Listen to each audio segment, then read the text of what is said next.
Yahweh forbid. Stop right there. Slow down. Read back it again.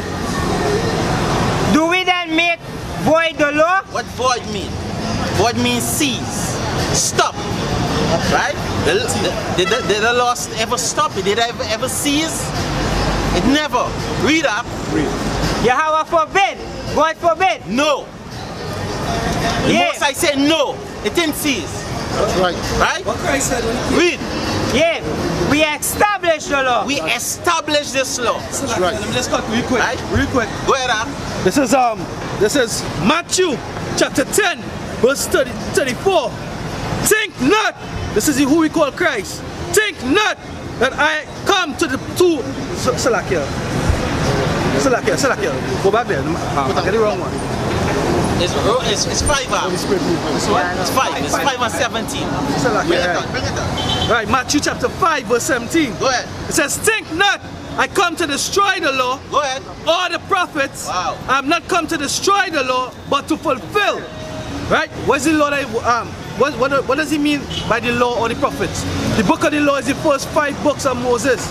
And the prophets are all the records of the prophets that came after. Right? Samuel, all the way to Malachi. Right? They were the book of the prophets.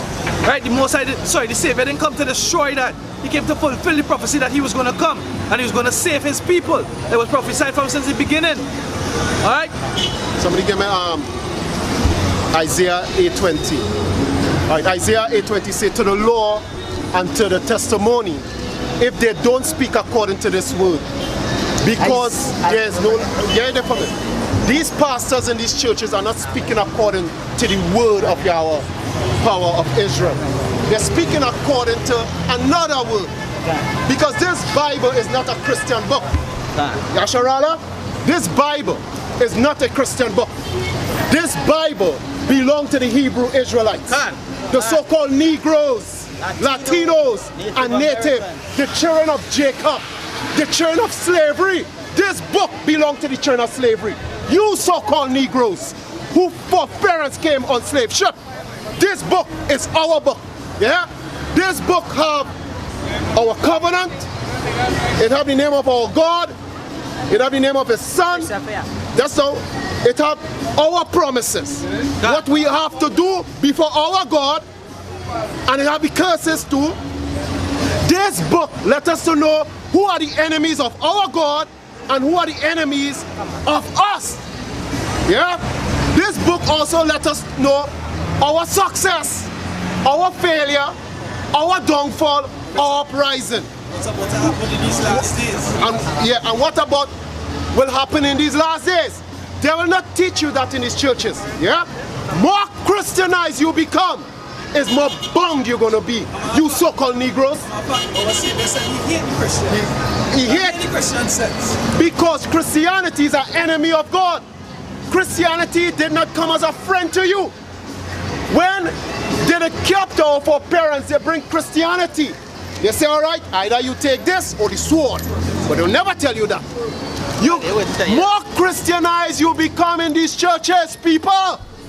It's more bombed you're gonna be. You will go in and you'll come out more unclean. Your children will be more in bondage. Your marriage will be broken up. Your life, you'll never see goodness of life. You will suffer, you will hunger. Other nation, race and nation will go in these churches and prosper, and you will never prosper. Yeah, because the church was made for we to prosper. Yeah, precept. The church, that's not the real church. What church mean? It's to call out. It's a public assembly. You understand? That's not for us. I'll read it for you. I'll read it for you out. Yes, sir. Let us piece up. Yeah. It says 1 Peter 1 and 16. Well, I'm going to start from 17, from 15. But as he which hath called you is holy, so be ye holy in all manner of conversation, because it is written, be ye holy, for I am holy. That's the only thing the Most I tell you to call yourself or to be. Yeah. You understand? Never tell you call yourself no Christian. That word there was placed in the Bible. It never tell you to call yourself no Christian. You are a You holy understand? people. Slave. That when you look up the word, it means slave. Right? That word was first, I can't remember the year, but it was first mentioned in Antioch. Yeah. It's right in the Bible. And Christianity. And that was a derogatory name that is given to the Hebrew Israelites people. The Savior of Israel was never a Christian. Your God was never a Christian God. Yeah?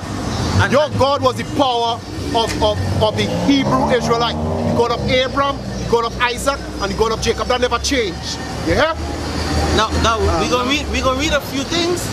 We read some. We're going back to the law, eh? Where Let me just hit this real quick. This is Revelations chapter 2 verse 15. It says, but I have a few, verse 14, but I have a few things against thee, because thou has there them that hold a doctrine of Balaam, who taught Balak to cast a stumbling block before the children of Israel. Right? He cast this was Balak, he cast a stumbling block, a stone of stumbling, an offense, an abomination before the Most High. And that abomination was Christianity, right? It says that one of them is Christianity in this incarnation here, Salakia. Right? It says to eat things sacrificed to idols and to commit fornication. So hast thou also them that hold the doctrine of the Nicolaitans, which thing I hate quickly, and I will fight. Sorry, which thing I hate? Salakia, right there. So that the Savior saying that he hate the Most High and him. They hate the doctrines of the Nicolaitans. When you look up the word Nicolaitans or the Nicolaitans, they were the Christian sects. They were the Christian sects back in the day, right? The stumbling block Balak said with Balaam is that he told him, hey, what Balak asked Balaam to curse Israel 3 times, and 3 times he blessed Israel, right? I'll go to it a little bit. It says, Numbers 23, and I started at 23. No, I was starting a little higher up. Yeah. I was at 6. Numbers 23 and 6. He returned to him and lo, stood by his burnt sacrifice, he and all the princes of Moab. And they took up his parable and said, Balak, the king of Moab, had brought me from Aram out of the mountains of the east, saying, come, curse me Jacob, and come, defy Israel. How shall I curse whom the Most High had not cursed? Or how shall I defy whom the Lord had not defiled? Beautiful. Right? And basically what went on is that he turned to him and he said, later on, he said, if you cause them to be abominable to the Most High, to their God, to their power, the Most High would not deal with them. Right? So that was the stumbling block. So that's why you find in these Christian churches, they tell you, for example, Roman Catholics, they tell you it's all well and good to go and have carnival. You'll ever notice that what? You're going to partake in carnival, right? Carni means flesh, and Val is a festival of the flesh, which is abominable to the Most High. Giving praises to the flesh, idolatry, what else? Lasciviousness, drunkenness, all these different things is what happens in carnival, right? So when the cross, right? You'll ever realize carnival can be whichever 2 days. They always, Ash Wednesday always comes after. Ash Wednesday always come after. The churches tell you that what? It is right to go and take part of the flesh. But once you come and put crosses and put ashes on your head in the sign of a cross, which goes back to Tammuz, right? It's okay. There's a stumbling block. The Most High not dealing with that. There's a offense unto the Most High. Right? John 6:63. It is the spirit that quickeneth, the flesh profit nothing. The words that I speak unto you, they are spirit and they are life. break it up. Right? The flesh and profit nothing. Right? So carni mean flesh and va mean festival. Yeah, right? Yeah, festival means celebration of the flesh. Right? When you put it, you get celebration of the flesh. And the Most High say the flesh profit nothing. Right? So that is clearly wrong. That is abominable to the Most High. Right? Yeah. So It goes back to this Brother. journey. This journey here that the men of the Lord being called to in these last days is a spiritual journey. It's really only for the elect. Because what it's only the eyes that are open, the ones whose the veil has been removed off of. Thank praise Yahweh Shem Yahushai, that our eyes have been open, and brothers across the four corners of the earth. Alright? Some of us learn lessons long and hard. But we thank the Most High Yahweh Shem Yahushai that we do learn the lessons. Right? That He open our eyes and show us the way. Alright? And He direct our steps. Right? But if you live in the flesh, you'll never get that. That's why the whole New Testament, the New Testament speaks about that. Living in the Spirit. The kingdom of heaven, it begins in the Spirit. It doesn't begin in the flesh. You don't, the flesh, as he says, as the scripture says, the flesh profited nothing. This flesh is defiled. It's already defiled. yeah, precept. It's what? It's a corruptible. It's corruptible. The spirit is incorruptible. This flesh is going to die and go back to the earth according to Ecclesiastes. But the spirit is go back to who? The Father who created. That the spirit is incorruptible. Yeah, precept. Romans 8:1. There is therefore no condemnation to them which are in Mashiach, Yahushai, who walk not after the flesh, but after the spirit. Yeah, they walk not after the flesh, they walk after the spirit. So they're not condemned. So these brothers are out here sincerely serving Yahweh B'Shem Yahushai. That's right. Right? From this, doing it in spirit and in truth. Right? We're not condemned.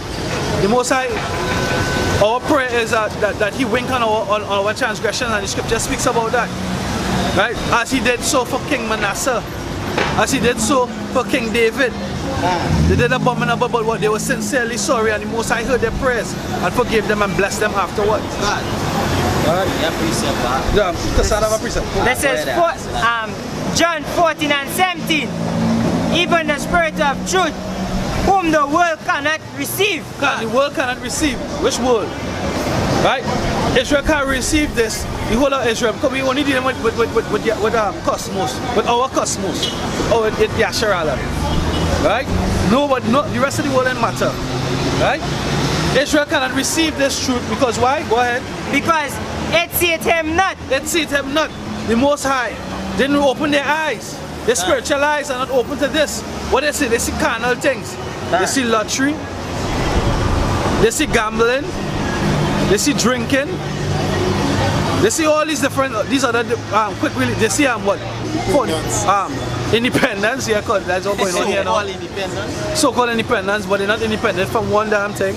They're still in mental slavery. Right? They don't know who they are. They don't know what's about the wrath that's about to happen to them. They don't know the judgment that's coming down upon them. That's right around the corner. They don't know the Lord's name. They don't know the Son's name. And they don't care. You understand? I get precept. I mean, That's not. it says Psalms 78:39. Right? For you remember that they were but flesh, a wind that passeth away and cometh not again. Right? A wind that passeth not away. What's the repeat? A wind that passeth away and cometh not again. Right? There is the flesh. There is the flesh. But the spirit comes back again. The spirit lives on. It comes back every 2-3 generations. Go ahead. Because it seeth Him not, neither knoweth Him. They see Him not, they neither know Him. Right? Their eyes was not open. Their mind was not open. To who is the true power? To what are His attributes?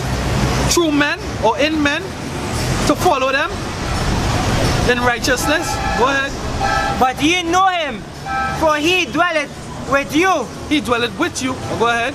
And shall be in you. And shall be in you. Alright? So that is a revelation that has to come from Yahweh B'Shem Yahushai. Somebody give me John 3:27. 27. John 3:27. John 3:27. John